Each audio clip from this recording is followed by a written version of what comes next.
What's up, everybody? So, this story is about my friend Rodney Harvey. You can look him up on YouTube or Google him. Uh, he was an actor.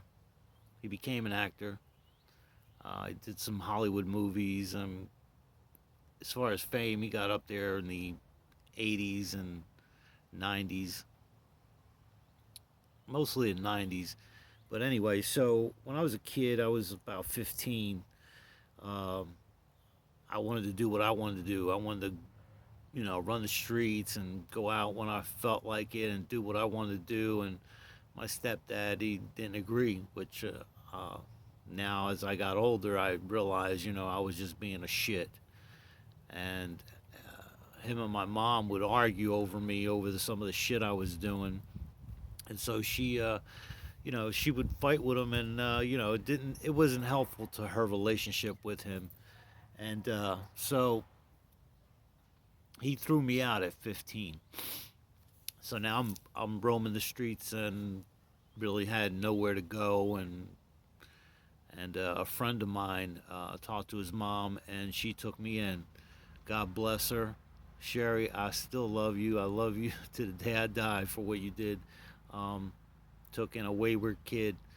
And I was working at the time, because he told me, because I quit school at 15, 16. I quit school, and he's like, either you're gonna go to work or you're gonna go to school. You ain't gonna, just do nothing, which he was right, and so I got a job working at a place called Tally Ann's Bakery, Philadelphia, Pennsylvania.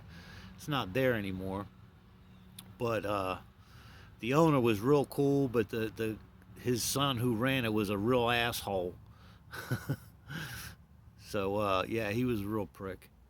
So anyway, Rodney got a job working there. I knew him from the neighborhood, and we would hang out after work, because you work in a bakery, you work all night, and you get off in the morning, and we would get off and drink 40s and smoke weed and just hang out or whatever. And so he used to always say, like, "Hey, I want to go to New York. Why don't you come with me?" I'm like, "No, man, I'm good. I don't want to go." And he just kept pushing it. I'm like, "Bro, just go." And he went, and just walking in Times Square, some guy walks up to him, gives him his card, because he was a handsome looking dude, let me tell you. And he realized, the guy said he wanted to put him in a movie, and he realized the guy was for real. And he went to, did the movie, and things just started to roll. He became I think it was for a jean company. I'm trying to remember the name of it, but like I don't know, I can't remember the name of the big name. He was plastered on billboards.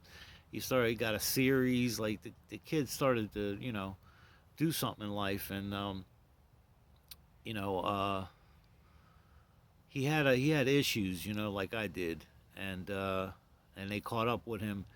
And right before I left Philadelphia to move to Virginia, but right before I did that, I went on a methadone program, and I was in there, and I was getting my dose for the day or whatever, and I see him sitting there, and I'm like, and he does not, at that point, he did not look like himself. Like this, he looked horrible, and God love him, but he's sitting there, and he found out, like I did, that you think you can walk into a methadone clinic and just get whatever.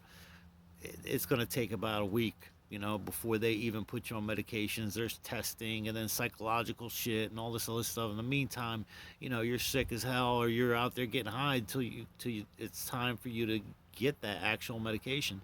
And when he found this out, eh, he got upset about it, which rightfully so. I get it, and I got a chance to sit down and talk to him for a couple of minutes, and I was like, man, I was like, how you been? And he looked at me and he just went like, look where I'm at. And he got upset and he left. He actually ran out of the place. His brother, who was there, chased him down, and that was the last time I had saw him. So, I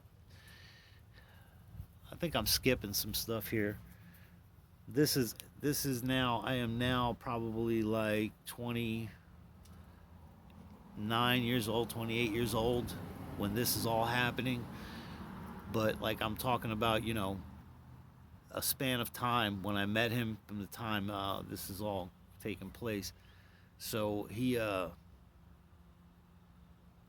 left. That was the last time I had saw him, and I moved to Virginia with my family. I had two kids at that point, and they were young, and probably I want to say like maybe 4 or 5 months into me being there, all of a sudden, a very small blurb on the news, crossed over that he had passed away from a drug overdose, and you know, it, we weren't real tight, but I grew up, knowing him and seeing him around, and you know, and he had passed away, and it wasn't like traumatic to me because I seen more of my friends die, you know, from that point, but anyway, you can look up. His family made a public service announcement, a PSA, and they allowed them to do this little PSA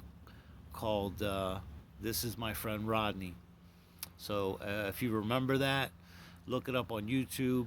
Um, the person who's narrating was a friend that he had. He was a producer that he stole from, and he was a good friend to him. Like even when he stole from him, he still was his friend, and tried to help him. And the very last photograph is when they found him. He was dead, and drugs is a bad thing. I've been through it. I've got almost 5 years, and if you're struggling, reach out to me. There's resources out there. You can get help if you want it, but you gotta want it. If you don't want it, there's no help, man. It's like just continue the cycle. Anyway, stay tuned. As these stories come up, I'll be putting them out there. This is leading up to my surgery. I'm gonna have a six-way bypass surgery. Uh, so yeah, as these stories come up in my head, I'll be giving them to you.